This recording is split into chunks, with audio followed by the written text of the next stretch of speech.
3 hours before we were supposed to leave for a family trip, Mills suddenly said, "Are you really coming with us?" She reminded me that I'm just a daughter-in-law and suggested I should stay home. I was excited about this trip abroad and had planned everything. I hoped it would help me get closer to my in-laws, but instead of improving, things got worse. They didn't want me to go, and Mills seemed pleased about it. Even my husband didn't say anything to support me. I felt hurt and fed up. If they treated me like this, I decided I didn't care anymore. They would regret leaving me behind, wouldn't they? So I did something unexpected. As I watched them leave, let me introduce myself. I'm S, 28 years old, currently studying design at an ad agency. I married Rick almost a year ago. We met 3 years ago while working on an ad project. Our initial conversations were about work, but we soon discovered we both loved to travel. Rick prefers traveling within the country, while I enjoy international adventures. We bonded over our dream trips and shared photos of places we wanted to visit. Our connection deepened over time, and Rick proposed to me after 2 years of dating. Although we haven't had our honeymoon yet, Rick often says, "I want our first overseas trip to be our honeymoon." "Have you ever been abroad?" I asked him once. "No, I'd always worry about not being able to communicate well," he replied. "Don't worry. With smartphones and basic English, we'll manage," I reassured him. "Really? I'm not completely fluent in English either, but I still really want to travel abroad. Seeing the landscapes I've only seen on TV or in books up close is incredibly powerful," I said to my husband. "Yeah, you're right," he replied happily. Japan has so many charming places and must-see attractions, but I'm drawn to traveling overseas. Every time I travel abroad, I'm amazed by the scale of everything. Experiencing those magnificent views up close, which you can't fully grasp just by staying in Japan, is the real thrill of international travel. Until now, I mostly traveled with friends or by myself. Now I can go on overseas trips with my beloved husband, and it's so joyful to share those experiences together. However, I didn't realize there was a side to my kind husband that I hadn't seen before. I noticed it about 2 months after we got married. As part of our marriage, we decided to rent an apartment halfway between our workplaces. Even though his company wasn't doing well and his salary wasn't high, he still had some income. Yet just 2 months into our marriage, he surprised me with a request. "Hey Sally, it's about the rent. Could you cover mine for a while?" "Huh?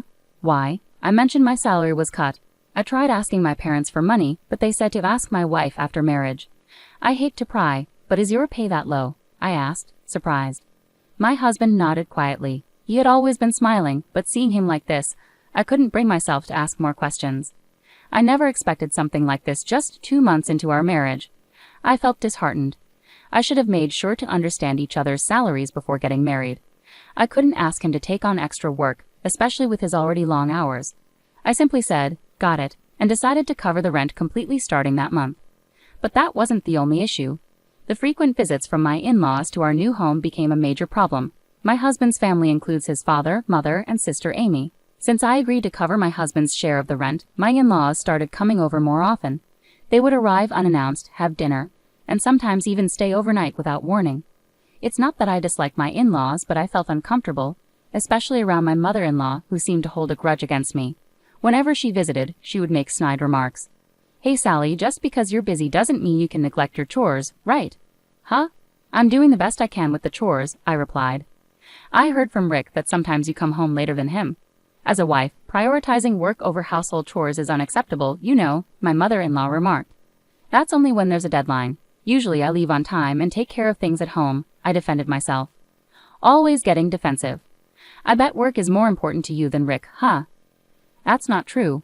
That's why I've said so many times that marrying into this family wasn't a good idea, right, Rick? I turned to my husband, hoping for support. But he just chuckled uncomfortably and said, "Don't fight, okay?"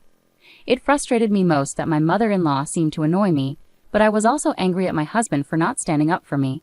Even when my father-in-law and sister-in-law made snide remarks, he just smiled and watched. He always went with the flow, which hurt me more than dealing with their comments. One day, when I came home from work, I found my husband looking at a Hawaii travel guidebook. "What's that for?" I asked, curious about the sudden interest in travel. As I asked, he lit up with excitement and eagerly began to speak. "Hey Sally, how about going on a trip to Hawaii together? You've been there before, right?" "Hawaii? I've been there like 3 times. "Yeah, I've been there, and my family also wants to go." "So your mom is coming too?" "Yeah, since we're already planning to go as a family, it'll be a family trip." To be honest, I felt nothing but anxiety about my husband's proposal. I really wanted to go on a trip abroad just with my husband, but with my in-laws involved, there were too many complications. Plus, I couldn't imagine my mother-in-law wanting to go on a trip with me, given how she felt about me. I tried to hint at my concerns indirectly, saying, I'd like to go to Hawaii, but I'm worried that your family won't enjoy themselves if I come along. That's not true. Besides, this trip was suggested by Mom, my husband replied. Hello.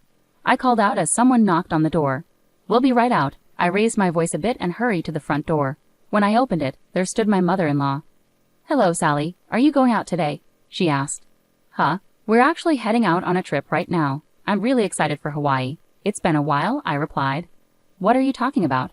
We're the ones going on the trip, she said, looking confused. Huh? I was momentarily taken aback by her statement. Just then my husband rushed over from inside the house, saying, sorry, and apologized for being late. Seeing him, my mother-in-law smiled broadly and said, Rick, you're so late. I've been waiting outside. Sorry, Mom. My hair wasn't cooperating, he explained. You could have fixed that later. Come on, let's go already. Dad and Amy are waiting. Go on, hurry, she urged.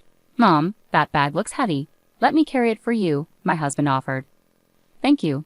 You're always so kind, Rick, she praised him. My husband blushed happily at her words. I felt a bit uneasy for a moment, but since it was the beginning of the trip, I didn't want to start off feeling irritated. Following them, I grabbed my carry-on and began putting on my shoes. Then my mother-in-law looked puzzled and slowly said, Wait a minute, Sally. What are you doing? What do you mean? I'm putting on my shoes too. We're going on a trip together, I replied, confused. Enjoy your trip then, she said coldly. Huh? What are you saying? We're all going to Hawaii together, right? I said, bewildered.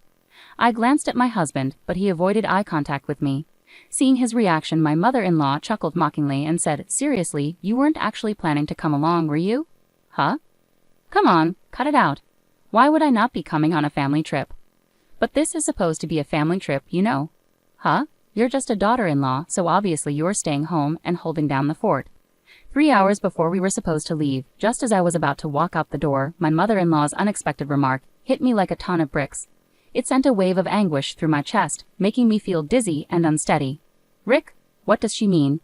I asked, desperately seeking clarification from my husband. I asked my husband, but he didn't respond. Instead, he headed towards the car with my MIL, leaving me feeling like I might collapse any moment. In that instant, my feelings towards my husband and my in-laws cooled rapidly. What did I expect? Maybe it was foolish to hope my MIL would ever support me, but I never imagined Rick would betray me like this. It became clear he had no intention of standing by me from the start. It all felt so absurd. I decided I didn't care anymore. That's what I thought. I did love my husband, that much was true. But I realized I was in love with an idealized version of him, not the real person. A spineless puppet who couldn't stand up to his family, a pawn dancing to his mother's tune. What had I ever seen in him? If only I had seen this sooner, things might have turned out differently. But dwelling on regrets now won't change anything. I resolved to take action. Their trip was planned for a week starting today. With that knowledge, I packed my belongings into cardboard boxes and called my father to bring a car for me. As I waited for my father, my phone rang. It was my MIL calling. I knew why she was calling, but I ignored it deliberately. She must have been furious. She had been calling me incessantly lately. But I stood firm in my decision. I wasn't going to answer that call. Then my husband called. He probably had a lot to say. I took a deep breath and answered. Hello. Sally, you picked up. It's you? My husband sounded flustered, his voice trembling slightly. I could imagine how panicked he must be, and I couldn't help but laugh. What's wrong? Your mom kept calling me nonstop too. It's a disaster. We arrived in Hawaii fine, but I don't know where to go from here. I really want to check into the accommodation, but I don't know where it is or how to get there. What should I do?